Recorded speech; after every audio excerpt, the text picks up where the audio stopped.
which makes reading, holding a book, or turning a page difficult or impossible. The content is copyrighted by the respective publishers.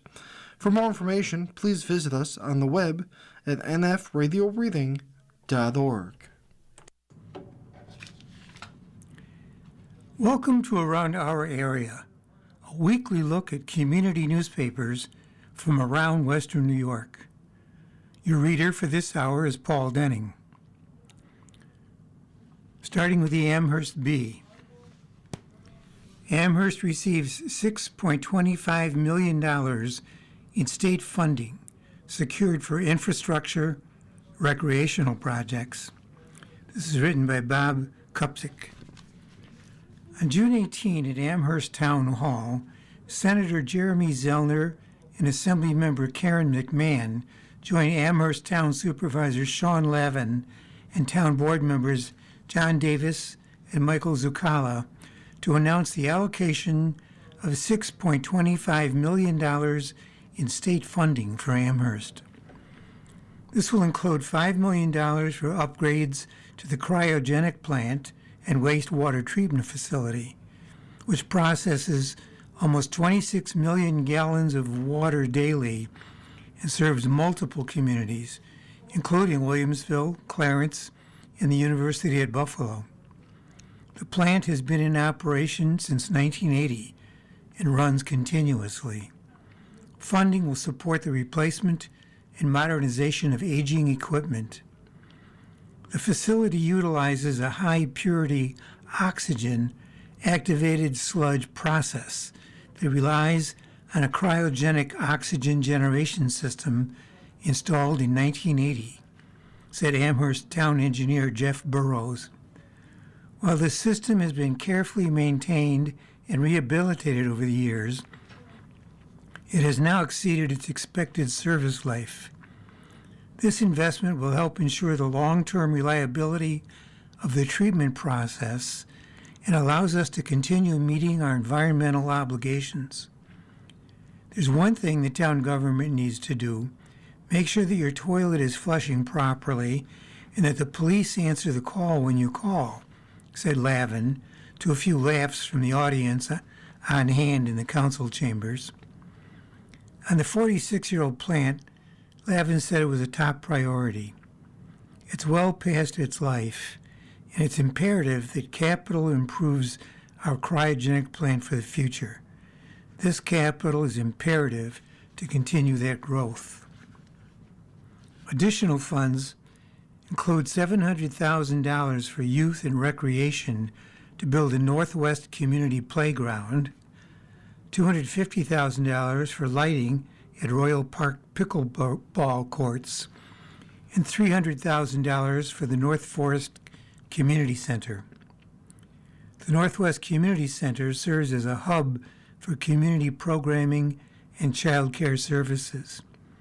Funding will support the construction of a new playground, expanding recreational opportunities for children and families who utilize the facility.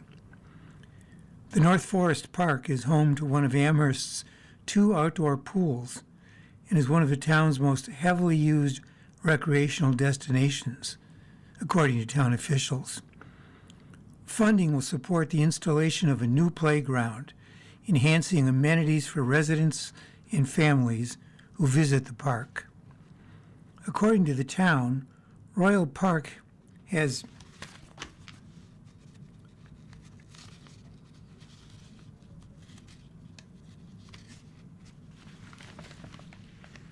quickly become a popular destination for recreation since opening in 2025, with Lavin adding that pickleball is now one of the more popular sports to our residents. I'm delighted to be here today to just say thank you to our partners in New York State government, Senator Jeremy Zellner and Assemblywoman Karen McMahon, said Lavin. What they've implemented and what they've helped to bring home to Amherst directly from Albany is incredibly impactful to Amherst for our growth, for our community, for our residents, and I think, more importantly, for our future. Lavin added that Zellner was advocating for these funds in February and March. When I came out there to tell him how important this was, he was a willing participant, understood the parameters, and fought for its development, said Lavin. Pardon me. Zellner said that related to the cryogenic plant, it's of critical importance. We could have had an ecological disaster here. We could, if we don't get moving on this. Lavin said the energy cost savings should be close to $160,000 a year with upgrades to the cryogenic plant and wastewater treatment facility. So big savings on that end. The total project budget for the cryogenic plant is $11 million, with Lavin adding that hopefully Amherst can receive additional federal government funds. Today, we're announcing more than $6 million in state funding for projects across the town, and I was proud to work alongside our Assembly member to secure these investments and our governor to address real needs, said Zellner. These projects address needs that are both immediate and long-term, he said, from modernizing critical infrastructure that protects public health and the environment to improving the parks and community spaces that families enjoy every day. This funding will make a meaningful difference across Amherst.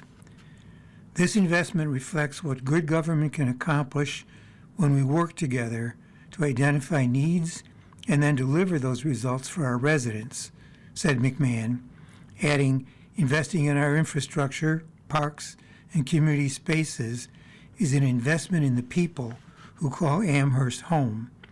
These projects will help ensure reliable public services, create new opportunities for recreation, and improve quality of life for residents of all ages.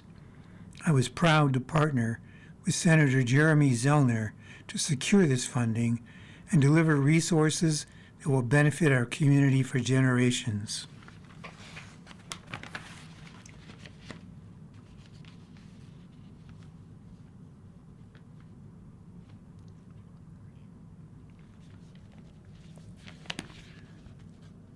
Written by Bob Krupsik for the paper, Blakeman visits Amherst to open his Erie County campaign headquarters.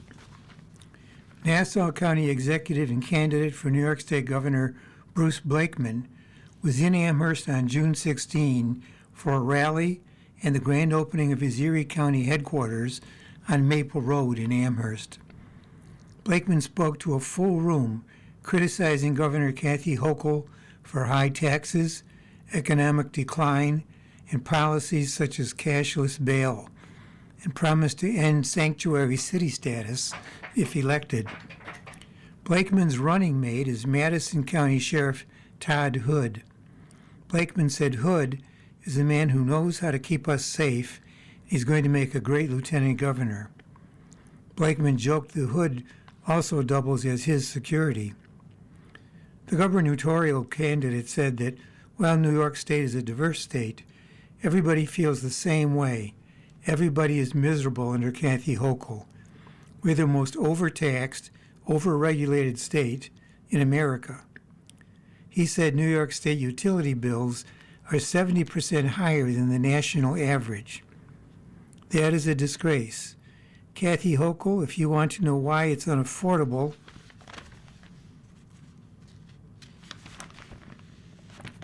to live in New York State, look in the mirror.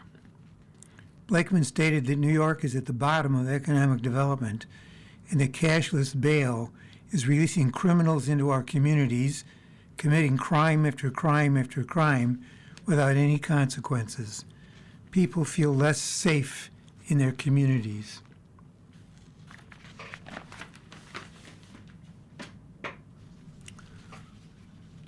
Next, we're moving on to the Clarence Bee. Fromm outlines $20.6 million capital project work beginning this summer. This is written by Emma McElligott. Construction equipment, fencing, and trailers will soon become a common sight across Clarence Central School District campuses as multiple capital improvement projects tied to a $20.6 million voter-approved plan get underway this summer. In an update and prior communications sent to families, Superintendent Matthew Fromm said work will begin shortly after graduation and continue over the next 2 summers following state approval, bidding, and scheduling of projects. He noted that construction at Ledgeview and Sheridan Hill elementary schools is not scheduled to begin until 2027 as part of the multi-year plan. The capital project includes energy-saving upgrades through an energy performance contract, which will bring LED lighting improvements in classrooms and hallways across district buildings. Additional work includes HVAC upgrades, plumbing improvements, masonry work, and broader classroom and facility renovations at multiple schools. Fromm said the district is preparing for increased visible activity as summer begins, with fencing, trailers, and heavy equipment expected to be staged across several campuses shortly after the end of the school year. In a more recent update, he said construction activity will become more noticeable following graduation as crews mobilize to begin site work and building upgrades. At Clarence Middle School, chain link fencing will be installed around the perimeter of the front parking lots, with construction trailers, lifts, and storage units placed near the rear parking area to support ongoing work. At Clarence High School, fencing will be installed around the east side of the front parking lot. Heavy machinery and dump trucks will be on site, with storage units and trailers located near the construction zone along Main Street as parking lot reconfiguration and rooftop HVAC installation work begins. At Clarence Center Elementary School, storage trailers and lifts will be placed at the east end of the front parking lot to accommodate planned masonry, window, and mechanical system upgrades. At Harris Hill Elementary School, orange construction fencing will be installed around the playground beginning June 29. Storage units, trailers, and heavy equipment will be staged near the work area as playground replacement and building upgrades get underway. Summer presents an important window for needed renovations, Fromm said in a message to families.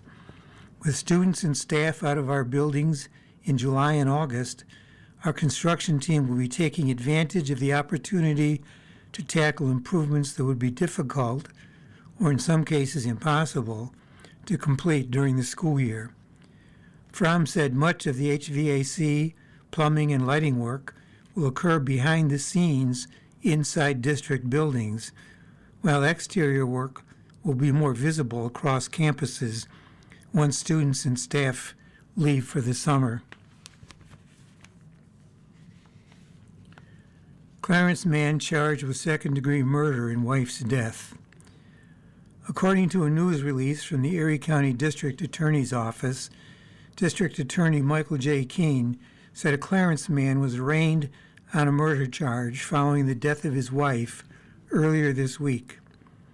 Michael C. Brown, 55, of Clarence, was arraigned before Clarence Town Court Justice Jonathan Hickey on one count of second-degree murder, a Class A1 felony, the release stated.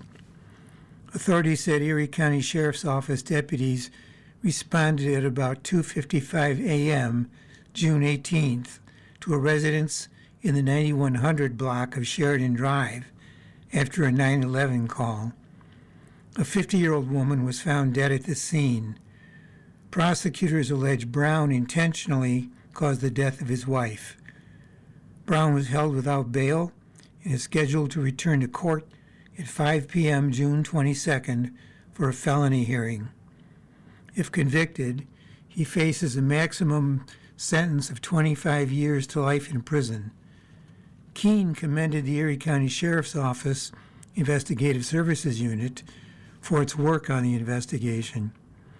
The case is being prosecuted by Assistant District Attorney Frank Strano of the Homicide Bureau and Assistant Chief Rebecca Fioravanti of the Domestic Violence Bureau Special Victims Unit. Clarence High School students earn New York State Seal of Biliteracy. The study of world languages was recognized at Clarence High School as 71 students earned the New York State Seal of Biliteracy this year.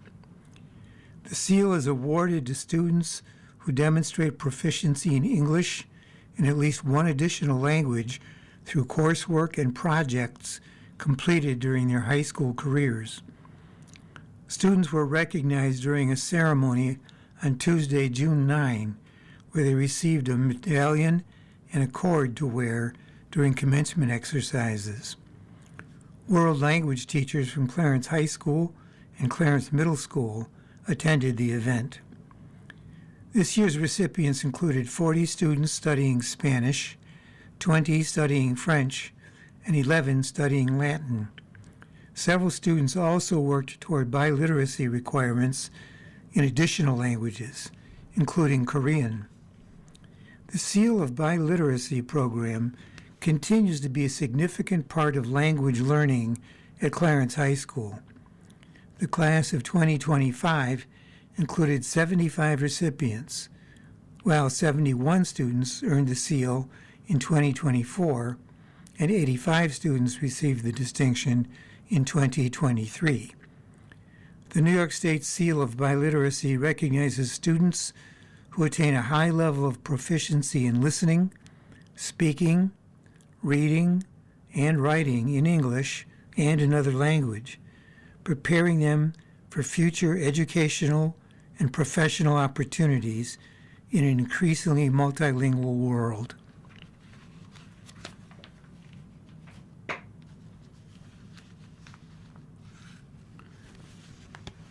Moving on to the Cheektowaga Bee. Cheektowaga to celebrate Independence Day with annual Freedom Fest and Parade. This is written by Michael Pulse, the Cheektowaga editor. Cheektowaga will launch its Independence Day festivities with the annual Freedom Fest concert on Friday, July 3rd, followed by the 4th of July parade on Saturday, July 4. Freedom Fest begins at 5:30 p.m.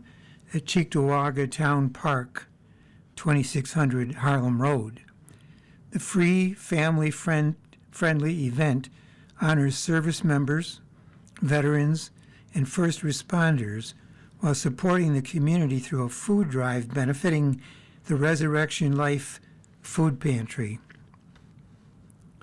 Attendees can enjoy an array of food trucks, including the Cereal Spot, offering cereal bowls, ice cream, desserts, and more, the Great Aussie Bite, serving Australian-style burgers, steak sandwiches, chicken, and other fare, and a kettle corn vendor.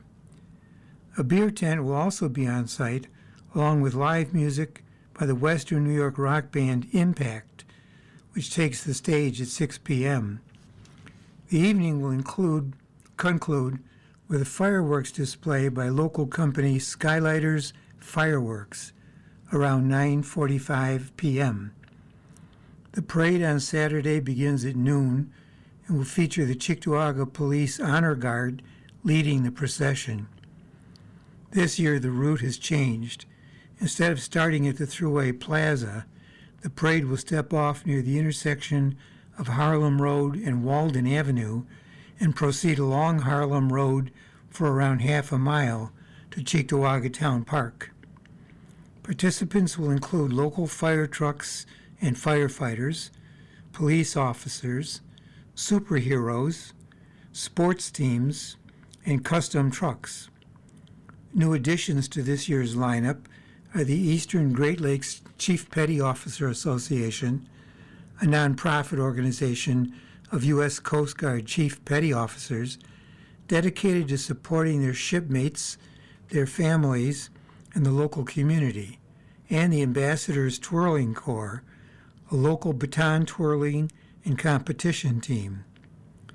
For the first time in many years, food trucks and live music will be available in the park immediately following the parade. I think we're going to draw a decent crowd for the parade, and once that's done, you're going to find people hanging out in the park for the first time in a long while, said Cheektowaga Supervisor Brian Nowak.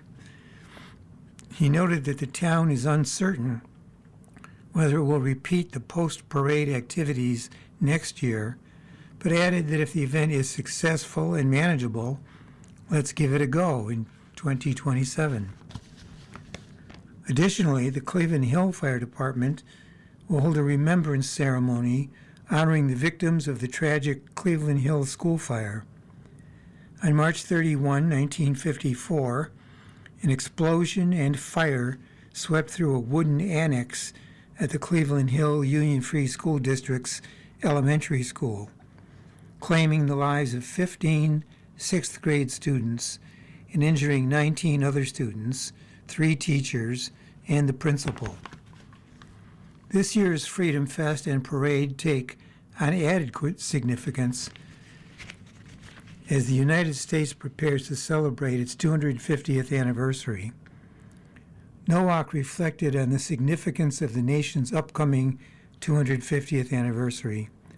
Quotes, "I can give you a whole essay about why this is important," he said. This goes back to Ben Franklin and the folks at the Constitutional Convention. They weren't sure that what they were setting up was going to be successful. He noted that the country has endured many hard times, including the Civil War and the Great Depression, yet has always emerged stronger.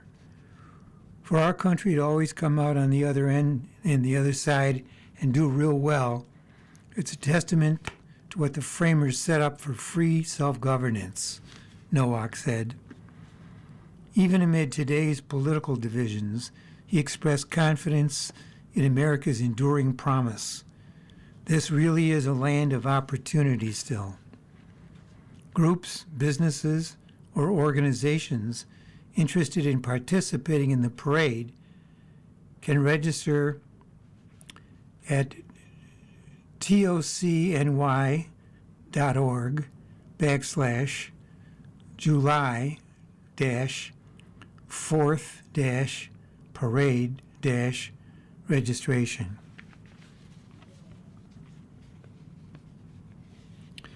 New federal loan rules may strain healthcare workforce. A major change to federal student lending is set to take effect July 1 under the One Big Beautiful Bill Act, eliminating the Graduate Plus loan program and introducing new limits on graduate borrowing. The Graduate Plus program previously supported an estimated 454,000 students nationwide, including about 75,000 in New York, allowing borrowers to access federal loans up to the full cost of attendance, including tuition and essential living expenses through fixed-rate financing. Under the new rules, annual federal borrowing will be capped at $50,000 for professional degrees, such as medicine and dentistry, and $20,500 for other graduate and doctoral programs. The legislation also establishes a lifetime federal borrowing cap of $257,500.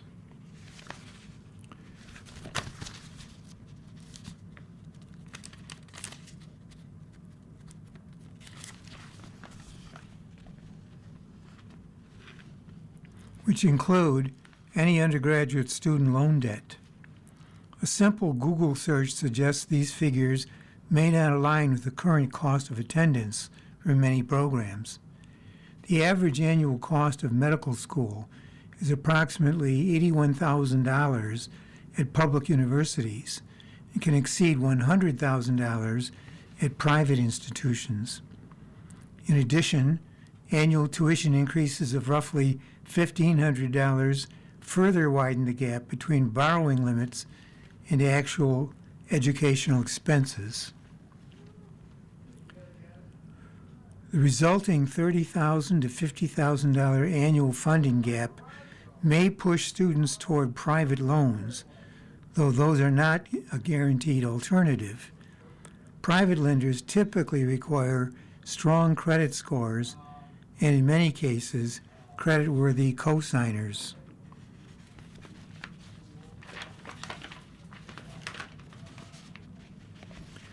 Next article. Early morning, a house fire in West Seneca leads to emergency demolition. A residential structure fire early Saturday morning caused extensive damage and ultimately led to the emergency demolition of a home on Brookside Drive near Dorrance Avenue, according to Seneca Ho's Fire District No. 5 officials. Firefighters from Seneca Ho's, Winchester, and Reserve fire districts were dispatched to the scene at 4:21 a.m., June 20, for a reported structure fire. Upon arrival, Seneca Ho's Second Assistant Chief 9-2 found a two-story home with heavy fire showing from the first floor. Flames were also threatening an adjacent exposure building on the south side of the property. Seneca Ho's Engine 2 crews began fire suppression efforts using 2.5-inch and 1 3/4-inch attack lines. Ladder 6 was assigned to search the neighboring structure for occupants and to check for any extension of the fire. Several mutual aid companies responded to assist with firefighting operations. Officials said fire caused significant structural damage. Following a subsequent collapse involving the primary fire building, the West Seneca building inspector ordered an emergency demolition of the structure. The cause of the fire remains under investigation by West Seneca Police fire investigators.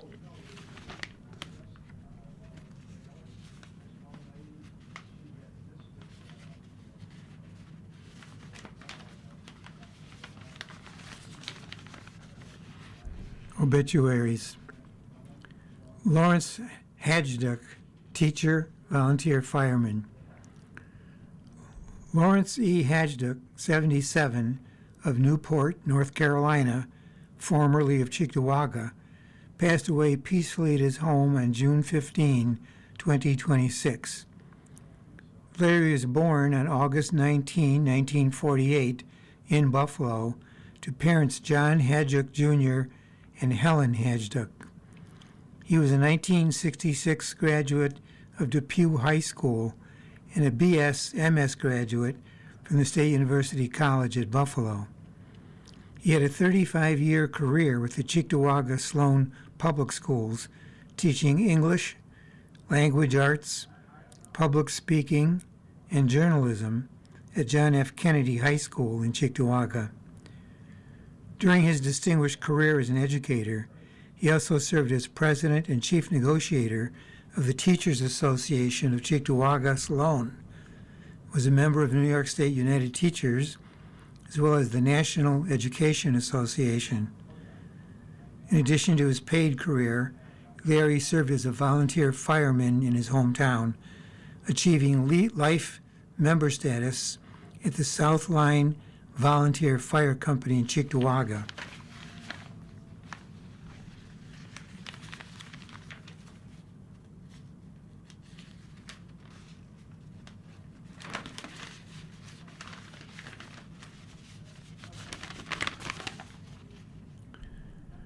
Larry was preceded in death by his parents, John and Helen Hadjduk of Depew, his brother John III of Alexandria, Virginia, and Joseph Hadjduk of Buffalo. Those left to cherish wonderful memories of Larry include his son and daughter-in-law, Jeffrey and Leanne Hadjduk, and grandson Jacob Hadjduk, all of Cape Carteret, North Carolina. He also leaves behind his fabulous neighbors on Grace and Lane, who were like a second family to Larry and whose love and kindness are so much appreciated by his family. A memorial service to honor Larry's life was held on Wednesday, June 24, at Noah Brooks Funeral Home in Morehead City, North Carolina. Condolences and life tributes may be sent to the family at www.nobrooks.net.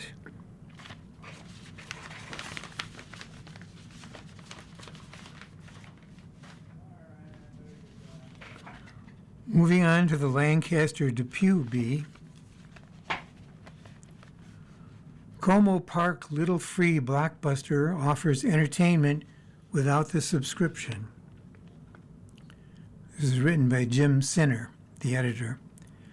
Take a walk down Como Park Boulevard near Aurora Street, and you'll find a curious blue box with gold trim lettering that sparks memories of a time before streaming, subscriptions, and smartphone scrolling. The Como Park Little Free Blockbuster. Anthony Zuzik, a 35-year-old resident of Lancaster who set up the box, said the idea came to him after rediscovering a love for older forms of physical media. It's the same as the little free libraries, except instead of books, we are stocked with VHS tapes, DVDs, Blu-rays, and video games. Zwozik said it has been exciting to see a swell of participation from the local community since the box was set up about 1 month ago. He added that families have taken quick interest in the box, using it as a fun way to find a nighttime activity. They'll pull up in their vans with toddlers up to ages maybe 10, and the mother and father get out and pick some videotapes. It's really cool. The little blockbuster and its contents have turned into a bit of a controversial piece for some residents. Quotes, you see a lot of millennials that are walking their dog. They take a look at the box. It obviously brings back memories. And then they open the box and discuss movies for 5 minutes. Zwozik said his idea was the inevitable result of a growing collection he started building around 2021. Quotes, as a 90s kid, I went down the rabbit hole of physical media, he said. I kind of just started buying up VHS tapes at garage sales and on Facebook Marketplace, and I found an old tube TV for myself. I don't know, there's just something about it. I would rather watch my little 24-inch TV with a VHS player. As an avid fan of horror flicks, Zwozik said that movies like Halloween and Friday the 13th simply have a more chilling effect when played on the type of technology it was originally released on. The proper way to watch those movies is on an old tube TV. Something about it just makes it spookier, he said. Then again, everything from your old comedies like Dumb and Dumber and The Mask, it adds something. Zwozik said the first movie he placed into the little blockbuster was the classic film Pulp Fiction by Quentin Tarantino. That's one of my favorites, he said. It's a crazy movie. With a high amount of participation in the Como Park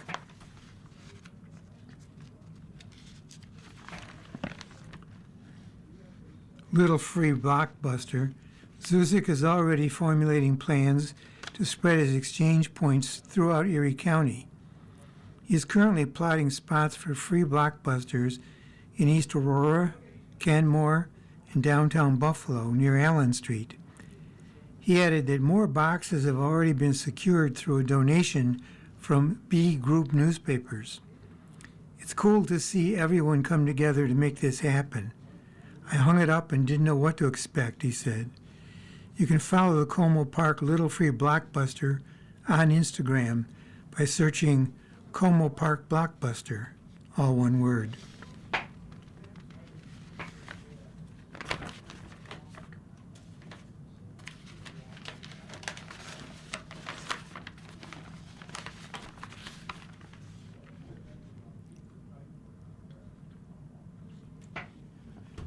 Excuse me.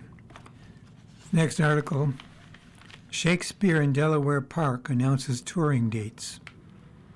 As Shakespeare in Delaware Park prepares for its 51st season, Western New Yorkers will have multiple opportunities this summer to enjoy free outdoor Shakespeare performances as the touring production Shakespeare's Fools and Foes travels across Western New York. Guests are encouraged to bring blankets or lawn chairs as seating is not provided. Picnics are welcome.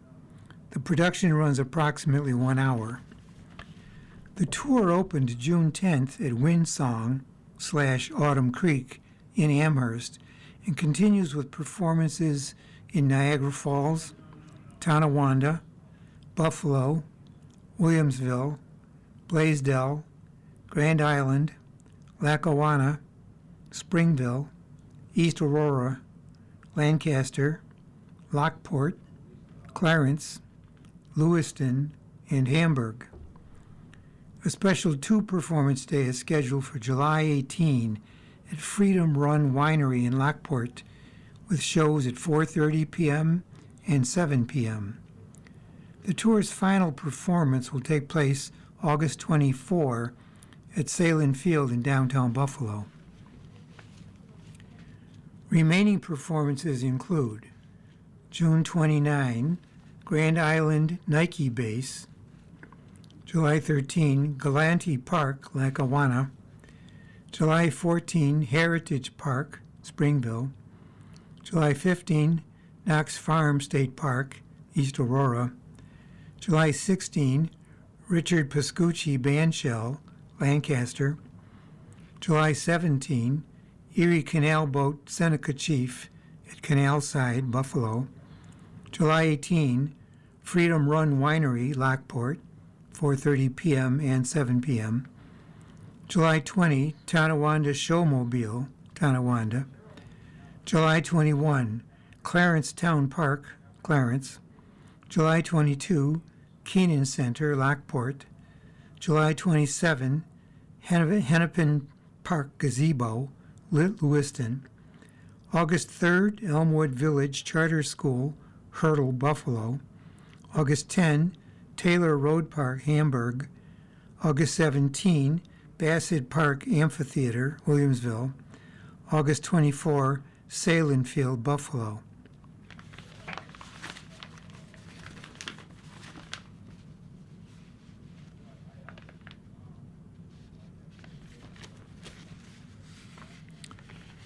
Village of Lancaster accepting items for time capsule. The Village of Lancaster is accepting items for an America's 250th time capsule through July 2. As part of the nationwide celebration of 250 years of American independence, the village is inviting residents to contribute small, meaningful items that capture life in Lancaster in 2026. Suggested items include letters to future residents, family photos, school memorabilia, community event items, local business keepsakes, small patriotic items, newspaper clippings, and notes about life in 2026. Organizers ask that all contributions be small, appropriate, and clearly labeled with the donor's name and a brief description. The time capsule is intended to preserve a piece of Lancaster history and give future generations a window into the community's traditions and everyday life. Items for the time capsule can be dropped off from 9 a.m. to 3 p.m.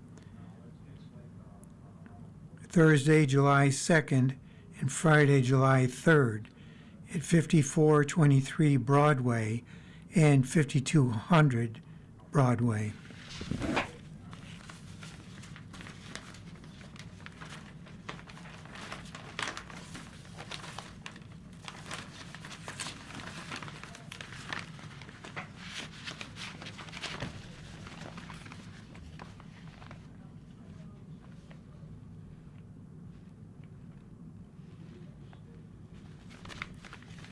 Lancaster Historical Society hosting July 4th open house and craft market. This was also written by Jim Sinner. The Lancaster Historical Society will host a special open house in recognition of the nation's 250th anniversary from 9 a.m. to 4 p.m. Saturday, July 4, at the Society's Museum, 40 Clark Street. Visitors can look forward to newly renovated spaces within the museum's upstairs gallery and additional finds collected in only the last few years throughout the building. The Society's collection is consistently updated and organized for the benefit of history-loving residents. Some of the must-see items include a restored West Main Street traffic signal from the 1960s, a restored bingo machine from The Show, an original horse swing from Como Park, the restored basement with original Geibel cabin timbers, outdoor signs from the New York store dating to the 1950s, and a display case with memorabilia from the 1907 Lancaster Town Championship football team. These items only scratch the surface of what is available at the museum.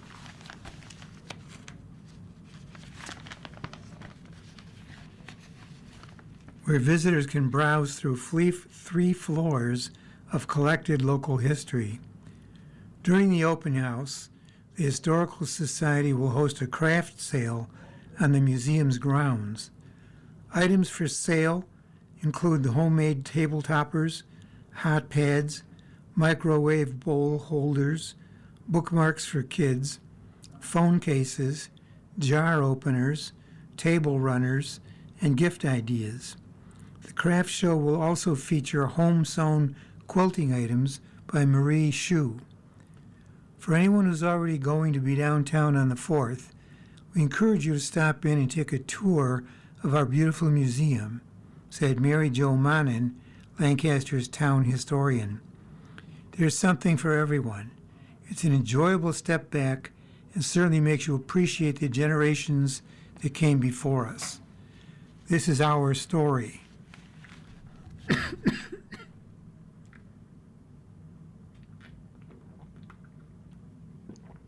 Excuse me. The museum is home to numerous maps, photos, scrapbooks, and artifacts remembering the families and businesses that set the table for all the things we enjoy today. Pardon me. Manin took the time to credit Al Dittenhauser for his volunteerism and hard work in helping to revitalize parts of the building for visitors. The Lancaster Historical Society has been collecting and archiving local history since 1987. Their headquarters at 40 Clark Street was built by Dr. Samuel Potter in 1894, and it notably became the first home in the village to have electricity.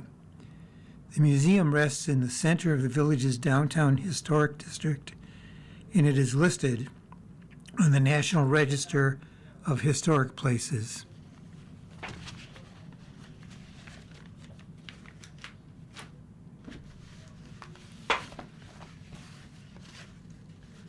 Moving to the Canton Bee.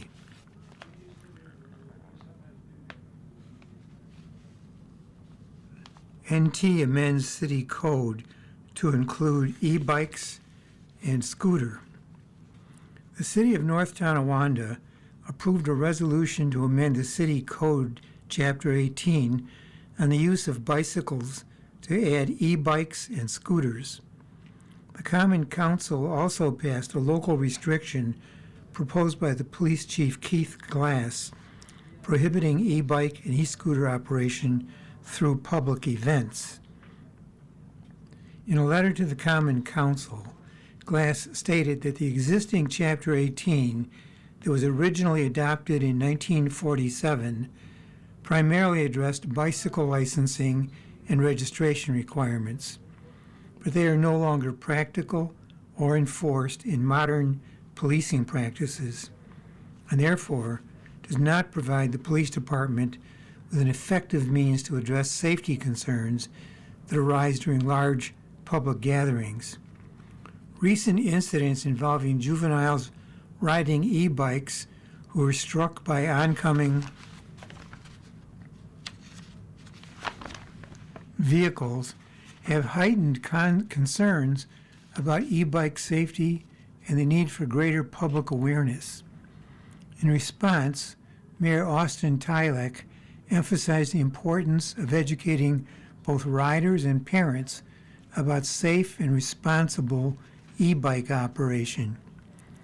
Citing several instances of teenagers operating e-bikes unsafely, Tylek stressed that the issue is a serious public safety concern that requires attention from the entire community. Glass also noted that the city was experiencing increased attendance at public events, including markets, festivals, concerts, and similar gatherings on city property.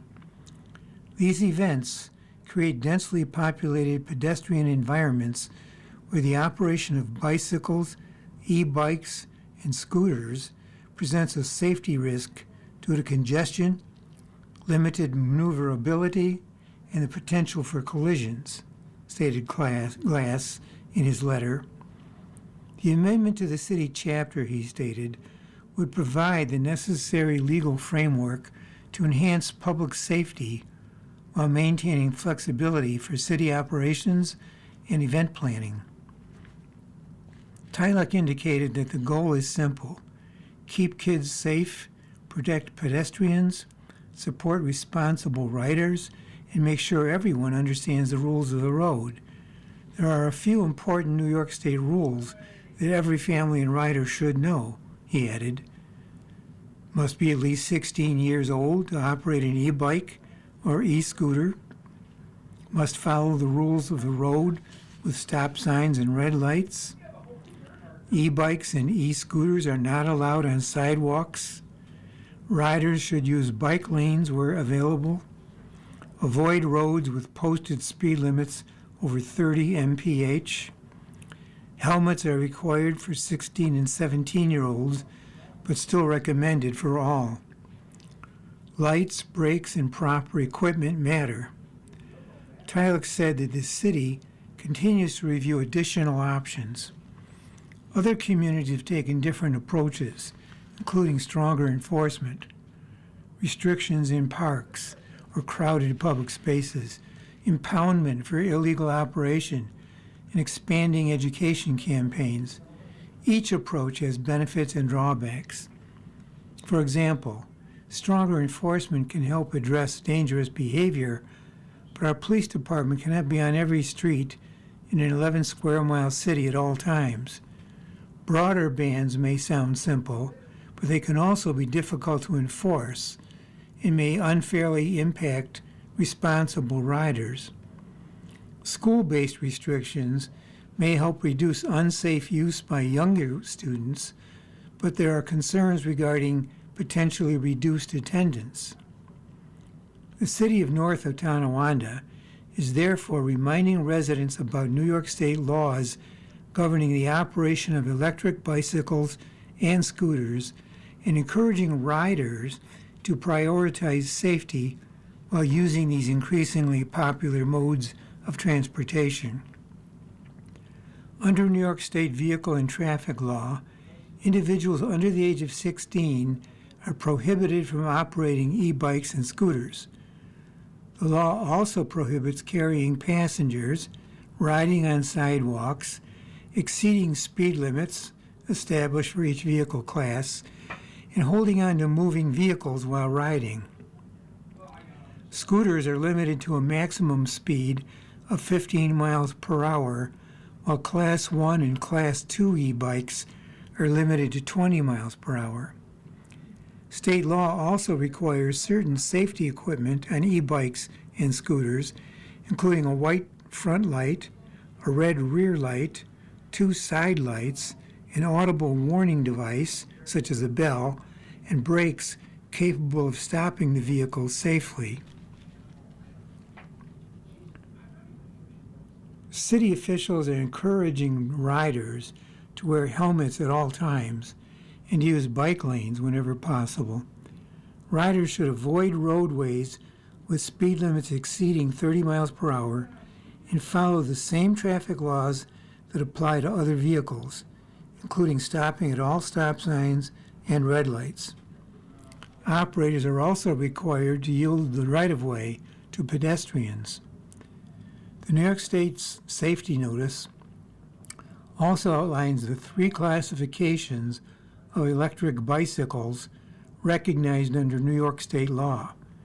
To qualify as an e-bike, the vehicle must be less than 36 inches wide, be equipped with an electric motor producing less than 750 watts, have operable pedals, and meet bicycle equipment requirements. Class 1 e-bikes provide pedal assistance up to 20 miles per hour. Class 2 e-bikes use a throttle-assisted motor and are limited to 20 miles per hour. Class 3 e-bikes are self-propelled and may reach speeds of up to 25 miles per hour. The law states that while Class 1 and Class 2 e-bikes are permitted under state law, Class 3 e-bikes are prohibited in municipalities with populations under 1 million residents. The City of North Tonawanda encourages all riders to operate e-bikes and scooters responsibly and remain aware of state regulations designed to protect both riders and pedestrians.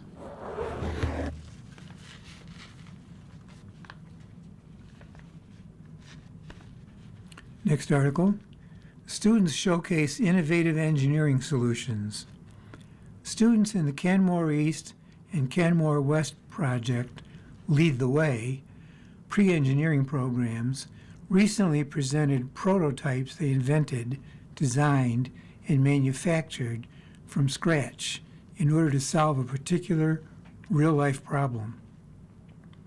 One group of students at Canmore East created a ladder stabilization system to improve ladder safety and stability. Another group created an automatic Lego sorting device capable of sorting Lego pieces by color. And at Canmore West, the projects included a telescopic arm attachment for weed whackers, specially designed to safeguard siding and fencing.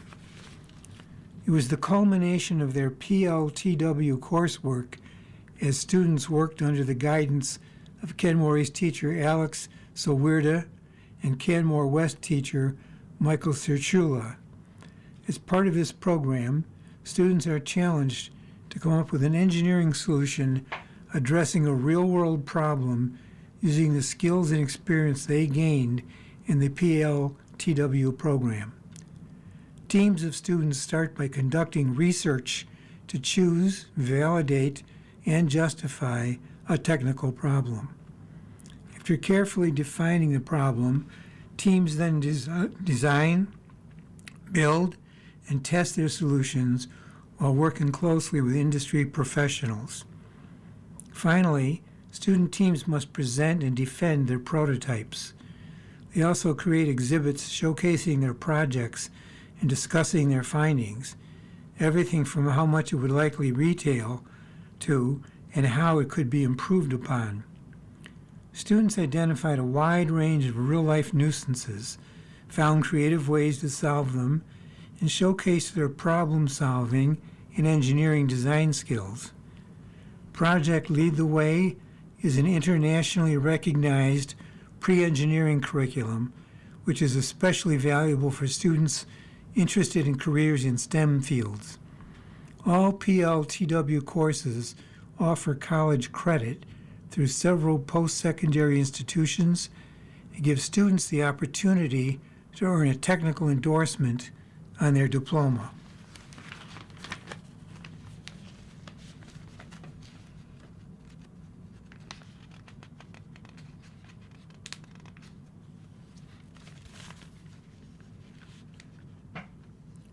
Next article. New federal loan rules may strain healthcare workforce. A major change to federal student lending is set to take effect July 1 under the One Big Beautiful Bill Act, eliminating the Graduate Plus Loan Program and introducing new limits on graduate borrowing.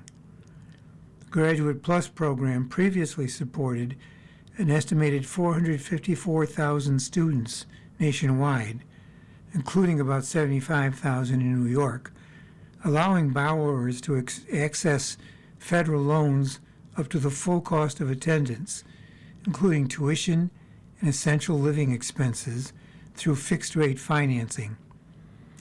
Under the new rules, annual federal borrowing will be capped at $50,000 for professional degrees, such as medicine and dentistry, and $20,500 for other graduate and doctoral programs. The legislation also establishes a lifetime federal borrowing cap of $257,500, which includes any undergraduate student loan debt. A simple Google search suggests these figures may not align with the current cost of attendance for many programs.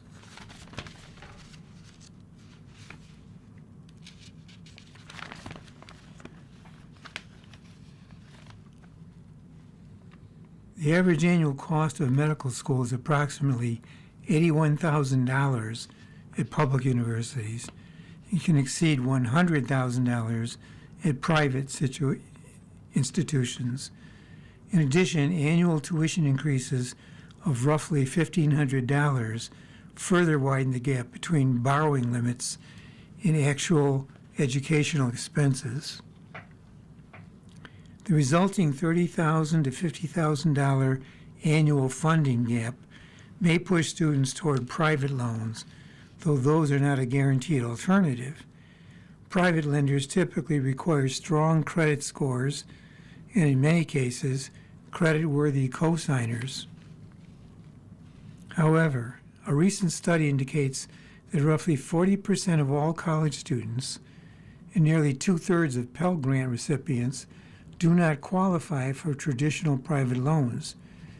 Many graduate students are in their mid-20s and have had limited time to establish extensive credit histories. For first-generation students and those from lower income backgrounds, securing a co-signer with a strong financial profile can be especially difficult. Critics argue that these constraints could disproportionately affect access to professional education for disadvantaged students, who currently represent about 35% of the graduate student population. They are calling on New York to consider swift action to support and strengthen its healthcare education pipeline before workforce shortages deepen further. You've been listening to Around Our Area, a weekly look at community newspapers from around Western New York. Stay tuned for our second hour. Your reader for this hour has been Paul Denning. Thank you for listening. Coming up next in the Niagara Frontier Radio Reading Service, we have a reading of our Southtowns papers, including Orchard Park, Hamburg, East Aurora, and West Seneca's B papers or Sons. At 3 o'clock, we have the Ample Eagle, and at 4 o'clock, we have the Grand Island Niagara County Tribune Sentinel. Stay tuned for these readings and more throughout the day, and contact us if you have comments, suggestions, or questions. You're listening to the Niagara Frontier Radio Reading Service. Volunteer radio readers broadcast daily readings, 24 hours a day, of newspapers, magazines, books, and other printed matter to area people who are blind or have a print disability, who are provided reading radios. The Niagara Frontier Radio Reading Service has broadcast almost 40 years of radio readings to those without sight. Our broadcast signal is provided at no charge by WNED. Radio Reading Studios are at 1199 Harlem Road in Cheektowaga. For more information on the Niagara Frontier Radio Reading Service, call 716-821-5555.